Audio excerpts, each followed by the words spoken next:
Hello all, இந்த final series of this ஜேர்னியில் நம்ம பார்க்க போகுது லாஸ்ட் மினிட்ல எப்படி இந்த ட்ரெயினில் டிக்கெட் எடுக்கிறது அப்படிங்கிறது தான்.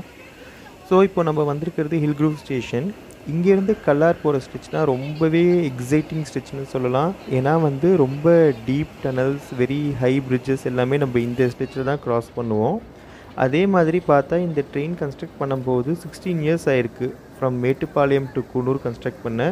Because it's a very difficult train. நம்மளுக்கு பார்த்தாலே தெரியும் எவ்வளோ டீப்பாக இருக்குது இந்த பிரிட்ஜஸ் ஒவ்வொன்றும். அதே மாதிரி டனல்ஸ் இம்மீடியட்டாக வரும். எல்லாமே ரொம்ப கஷ்டப்பட்டு தான் போட்டிருக்காங்க. ஆனால் ஒரு பிரெத் டேக்கிங் வியூன்னு சொல்லலாம். அதுவும் ஃபோட்டோகிராஃபி, வீடியோகிராஃபிக்கு ரொம்ப நல்ல பியூட்டிஃபுல் சைட்னே சொல்லலாம். நம்மளுக்கு இங்கே பார்த்தாலே தெரியுது.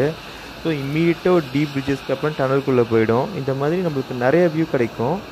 இப்போ நம்ம போகிற டனல் தான் இருக்கிறதுலேயே லாங்கஸ்ட் டனல் இந்த ஸ்ட்ரெச். நம்ம சொன்ன மாதிரி இந்த டனல்ஸ் பார்த்தீங்கன்னா கால்கா ஷிம்லா ரயில்வே மாதிரி ரொம்ப டீப்பாக இருக்காது, லாங்காக இருக்காது. But still it's a very good thing to good in sight. But இந்த டனல் வழியாக போகும்போது உங்கள் பிலாங்கிங்ஸ் நீங்கள் ரொம்ப கேர்ஃபுல்லாக வச்சுக்கணும். ஏன்னா சம்டைம்ஸ் செயின் ஸ்நாச்சர்ஸ் இருப்பாங்க, நமக்கு தெரியாமல் நம்மளோட பிலாங்கிங்ஸை ஆட்டே போடுறதுக்கு. ஸோ நம்ம அதை கொஞ்சம் பத்திரமா பார்த்துக்கணும். மற்றபடி இந்த ஜேர்னி நல்லாவே சேஃப் அண்ட் எக்ஸைட்டிங்காக தான் இருக்கும்னு சொல்லலாம். இந்த மாதிரி நம்ம டனலில் போகும்போது நிஜமாகவே ஒரு எக்ஸைட்டிங் ஃபீலிங் இருக்கும். அதுவும் இந்த சின்ன லைட்ஸ் பார்க்கும்போது.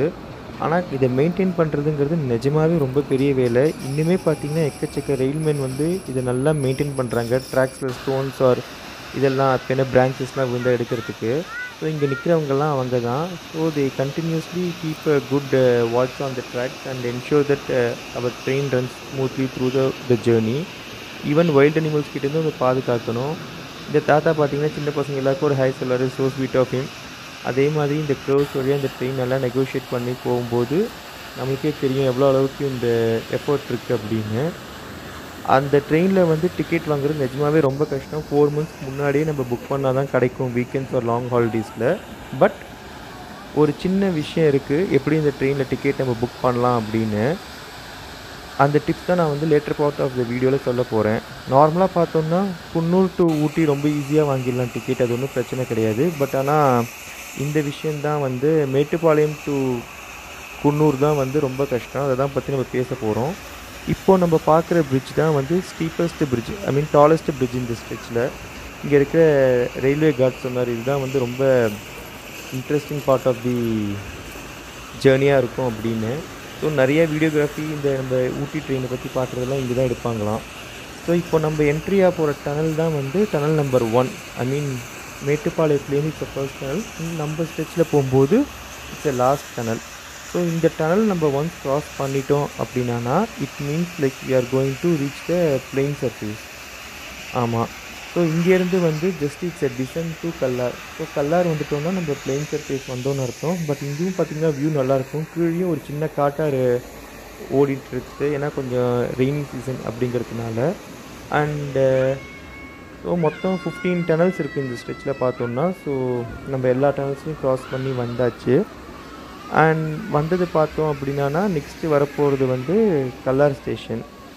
அங்கே வரும்போது நமக்கு கண்டிப்பாக தெரியும், நல்லாவே டிஃப்ரென்ஸ் தெரியும் பிளெயின்ஸ்க்கு வந்தோம் அப்படின்னு. ஸோ ட்ரெயினும் கொஞ்சம் மூவ்மெண்ட் ஃபாஸ்ட்டாக இருக்கும், ஏன்னா ஸ்லோப்பில் இறங்குறது அப்படிங்கிறதுனால. ரேக் அண்ட் ஃபீலிங் சிஸ்டமும் இங்கே எண்ட் ஆகிற நேரம். அண்ட் நம்ம ஃபைனலாக கல்லார் ஸ்டேஷன் வந்தாச்சு. And we have reach the plain surface area. அங்கே பார்த்தா தெரியும் ரேக் அண்ட் சிஸ்டம் வெளில வந்துட்டோம். நம்ம இந்த பீனியன் சிஸ்டம்லேருந்து நார்மல் ட்ராக்ஸ்க்கு நம்ம உள்ளே என்ட்ரி ஆயாச்சு. இந்த ஸ்டேஷன் வரும்போது ஒரு இம்பார்ட்டன்ட் அண்ட் இன்ட்ரெஸ்டிங் பார்ட் என்னென்னா, நம்மளோட கால்நடை நண்பர்கள் நம்மளுக்காக வெயிட் பண்ணிகிட்ருப்பாங்க. கரெக்டாக இந்த டைமுக்கு அவங்க வந்துடுவாங்களாம். ஏன்னா டூரிஸ்ட் நிறையா ஸ்நாக்ஸ் போடுவாங்க அப்படின்னு. ஆனால் பாருங்கள், சும்மா சொல்லக்கூடாது, என்னம்மா கேட்ச் பிடிக்கிறாங்கன்னு. பிஸ்கெட்ஸ் எதை போட்டாலும் டக்குன்னு கேட்ச் பிடிச்சிருவாங்க. They are a very good catching unit ஆக்சுவலாக. இவ்வளோ நாய்கள் இருக்கிறது கொஞ்சம் இன்கன்வீனியன்ஸாக தெரிஞ்சாலும் தே ஆர் ஹார்ம்லெஸ் க்ரீச்சர்ஸ். நிஜமாகவே யாரையும் எந்த பேசஞ்சர்ஸையும் தொந்தரவு பண்ணல. பாவம், அவங்க கரெக்டாக நம்ம போடுற ஸ்நாக்ஸ்க்காக ரெகுலராக வராங்க. ஏன்னா இங்கே டூரிஸ்ட் நிறைய பேர் அதுக்கு சாப்பாடு போடுறாங்க அப்படிங்கிறதுனால. மற்றபடி அவங்க யாரையும் டிஸ்டர்ப் பண்ணல. இறங்குறவங்ககிட்டையும் ரொம்ப எதுவும் இன்டிமிடேட்லாம் பண்ணல. ஸோ ட்ரெயின் கல்லாரை விட்டு கிளம்பியாச்சு. கல்லாருக்கு அப்புறம் ஃபுல்லாகவே பிளைன்ஸ் தான். ஸோ ட்ரெயினும் ஸ்பீட் க்ளோஸ் டு 35 kilometers போகும் இந்த ஸ்ட்ரெச்சு. அதே மாதிரி கல்லார் டு மேட்டுப்பாளையம் ஸ்ட்ரெச் பார்த்தா நிறையா இந்த பாக்கு மரம், வாழை மரம், இந்த தோட்டம்லாம் நிறையா பார்க்கலாம். ஏன்னா அது கம்ப்ளீட் பிளெயின் ஏரியா அப்படிங்கிறதுனால. அண்ட் ட்ரெயினும் பார்த்திங்கன்னா ரொம்ப புஷ் பண்ண வேணாம் ஆர் புல் பண்ண வேணாம், because it goes on a plain surface அப்படின்னு. ஸோ ட்ரெயின் ஸ்லோவாக கல்லாரை விட்டு மூவ் பண்ண உடனே நம்ம போகிற இடம் தான் Mettupalayam. And Kallar to Mettupalayam just 7 kilometre distance, அதனால ரொம்ப சீக்கிரமாகவே கவர் பண்ணிடுவாங்க. ஸோ போகிற வழியில் பார்த்தா நம்ம சின்ன சின்ன ரயில்வே கிராசிங், அதுக்கப்புறம் வந்து Mettupalayam to Coonoor state highway எல்லாமே பார்த்துட்டு போகலாம். இது இங்கே ஏதோ கன்ஸ்ட்ரக்ஷன் ஆக்டிவிட்டி நடக்குது என்னன்னு தெரியல. ஸோ லெஃப்ட் சைடில் தெரியும் சில காலேஜஸ் இருக்கும் அண்டு சில கம்பெனி இருக்கும். அதனால் இது வந்து நம்ம ஒரு திடீர்னு ஊருக்குள்ளே வந்த ஒரு ஃபீலிங் தெரியும் நமக்கு. நம்ம சொன்ன அந்த லெவல் கிராசிங் இதுதான். ஸோ நம்ம பார்க்கலாம் நிறையா பஸ்ஸஸ் இந்த வழியாக கார் போகிறது. அதே மாதிரி TN43 ஒரு ரெஸ்டாரண்ட் காஃபி ஷாப்னு நினைக்கிறேன் அது இருக்குது. ஸோ இதே மாதிரி நம்ம போகும்போது இதே மாதிரி சின்ன சின்ன தோட்டம், பார்க்கு தோட்டம் அதெல்லாம் பார்க்கலாம். அப்புறம் நிறையா வாழை மரம் இருக்கும். அப்புறம் வந்து ஒரு சின்ன வியூ கிடைக்கும் நமக்கு பவானி ரிவர்து, அதுதான் நம்ம க்ராஸ் பண்ணுவோம். ஒரு சின்ன பிரிட்ஜு அதை க்ராஸ் பண்ணோம். ஒரு நல்ல மழை பெஞ்சு முடிஞ்சதுனால கொஞ்சம் தண்ணி ஜாஸ்தியாக இருக்குது. ஐ மீன் மான்சூன் சீசன், பீக் மான்சூன் சீசனில் ரொம்பவே ஜாஸ்தியாக இந்த இடத்துல தண்ணி ஓடும் அப்படிங்கிறாங்க. பட் இதுவே ஒரு நல்ல ஃப்ளோவாக தான் எனக்கு தெரிஞ்சுது. ஸோ இந்த பவானி ரிவர் க்ராஸ் பண்ணி ஒரு வெரி ஃபியூ மினிட்ஸ் ஒரு மேக்ஸிமம் ஒரு 5 மினிட்ஸ்லேயே வந்து நம்ம மேட்டுப்பாளையம் ஸ்டேஷன் கிட்டே வந்துடுவோம். ஏன்னா இந்த ஸ்டேஜ் நல்லா ஃபாஸ்ட்டாக இருக்குங்கிறதுனால அந்த 7 கிலோமீட்டர்ஸ் வந்து ரொம்ப ஃபாஸ்ட்டாகவே கவர் பண்ணுறாங்க. ஸோ இங்கே நமக்கு ரைட் சைடில் தெரியுது தான் ஸ்டீம் லோக்கோ யார்ட், லெஃப்ட் சைடில் வந்து கோச்சஸ் மெயின்டைன் பண்ணுவாங்க. ஸோ இங்கே ஒரு 4 to 5 ஸ்டீம் இன்ஜின்ஸ் பார்க்குறோம். அதே மாதிரி குன்னூரில் ஒரு 3 ஸ்டீம் இன்ஜின்ஸ் பார்த்தோம். ஸோ ஒரு 8 இன்ஜின்ஸ் மொத்தமாக இருக்குது அப்படிங்கிறது வந்து என்னோடய எஸ்டிமேஷன். இங்கே நம்ம ரைட் சைடில் இன்னொன்று பார்க்குறது தான் வந்து ரயில்வே மியூசியம். நம்ம இறங்கினப்போ இந்த மியூசியம் போய் பார்ப்போம். இது நீலகிரி ரயில்வே மியூசியம். இது ஒரு டெஃபினட்டாக ஒர்த் வாட்சிங் தான் இது. ஏன்னா இந்த மியூசியம் பற்றி நிறையா சொல்லியிருக்காங்க. ஆனால் எப்படி இருக்குதுன்னு நம்ம போய் பார்த்தா தான் தெரியும். ஸோ நம்மளும் ஃபைனலாக ஸ்டேஷனில் இறங்கியாச்சு. நம்மளை சேஃபாக கொண்டு விட்டாங்க இந்த ரயில்வே ஸ்டாஃப்ஸ்லாம். நிஜமாகவே ரொம்ப பெரிய ஒர்க் தான் அவங்களுக்கு. அப்போ இப்போ பார்த்தீங்கன்னா நம்ம இந்த கேரேஜை வந்து ஷெட்டுக்கு எடுத்துகிட்டு போகிறாங்க.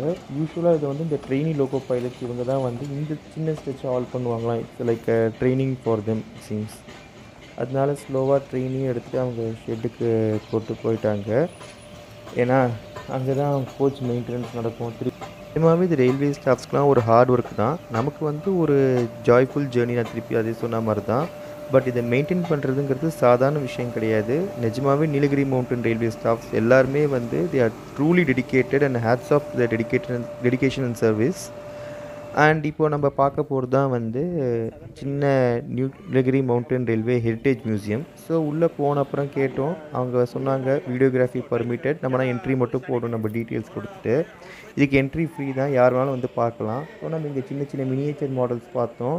அதே மாதிரி அந்த காலத்தில் யூஸ் பண்ண கோல், ஃபர்னஸ் ஆயில் எல்லாமே இங்கே இருக்குது, நல்லா வச்சுருக்காங்க. அதே மாதிரி ரேக் அண்ட் பினியன் சிஸ்டம், இது நேரோ கேஜ் ட்ராக், எது மீட்டர் கேஜ் ட்ராக் எவ்வளோ லென்த்து, ப்ராட் கேஜ் ட்ராக் எவ்வளோ லென்த் அப்படிங்கிற மாதிரி எல்லாமே வந்து ஒரு அழகாக காமிச்சிருக்காங்க அந்த லென்த்தோட.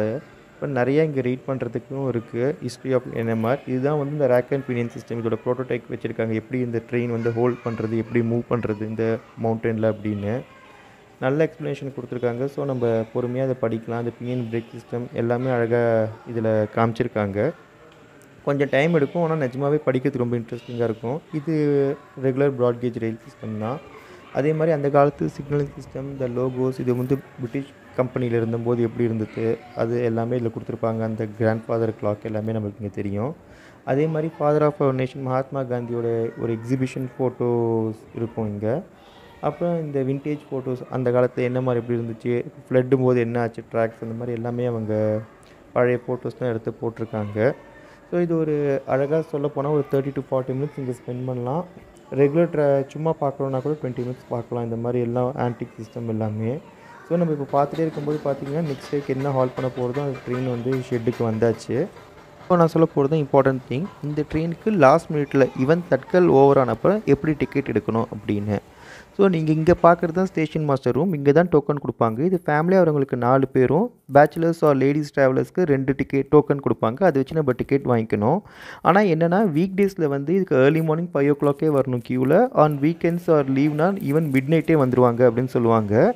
அண்ட் இங்கே இம்பார்ட்டன்ட் விஷயம் என்னென்னா, இங்கே பார்த்தீங்கன்னா தெரியும், இங்கே ரிட்டைனிங் ரூம்ஸ் அவைலபிள். நம்ம மேட்டுப்பாளையத்துக்கு வேலிட் டிக்கெட் வச்சோன்னா, இங்கே நம்ம ரிட்டைனிங் ரூம் அவைல் பண்ணோம்னா, எஸ்பெஷலி ஃபேமிலி மெம்பர்ஸ், நம்ம ஃபேமிலி ஸ்டே பண்ண வச்சுட்டு நம்ம க்யூவில் நின்று டிக்கெட் வாங்கலாம். Even it's 1 or 2 AM doesn't matter, நமக்கு கண்டிப்பாக டிக்கெட் கிடைக்கும். அதே மாதிரி railway retaining rooms are very safe. So இந்த ஃபெசிலிட்டியை அவைல் பண்ணிக்கங்க. இது டெஃபினட்டாக நமக்கு டிக்கெட் வாங்க ஹெல்ப் பண்ணும். அதே மாதிரி மேட்டுப்பாளையத்தில் இறங்கினவங்களுக்கு கோயம்புத்தூர் போகணுங்கும் போது இந்த லோக்கல் யூனிட் எடுத்துக்கலாம். இது 7:30க்கு கரெக்டாக கிளம்பும். It's less crowded and comfortable.